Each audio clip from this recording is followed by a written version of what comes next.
Buonasera e ben ritrovati con l'informazione flash di New Sicilia, i principali titoli del pomeriggio. Tragedia sul lavoro a Pachino, nel Siracusano. Un bracciante agricolo di 61 anni, originario dell'Algeria, è morto per arresto cardiaco mentre lavorava all'interno di una serra di pomodori. La FLAI CGIL non esclude che il malore possa essere stato provocato dalle temperature elevate e chiede di estendere lo stop nelle ore più calde anche alle attività nelle serre.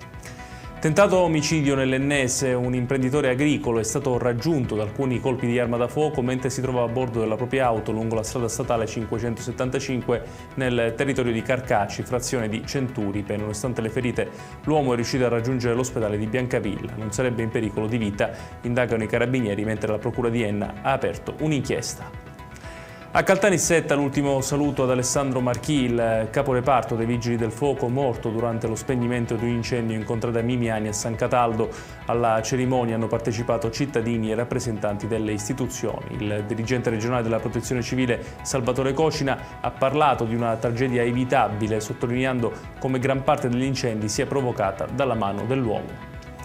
Il Palermo Calcio si ritira dal progetto di riqualificazione dello stadio Renzo Barbera, collegato anche alla candidatura della città per Euro 2032. Secondo la società, le modifiche introdotte avrebbero stravolto la proposta originaria e compromesso l'equilibrio economico-finanziario dell'operazione. Il progetto prevedeva investimenti privati superiori ai 250 milioni di euro.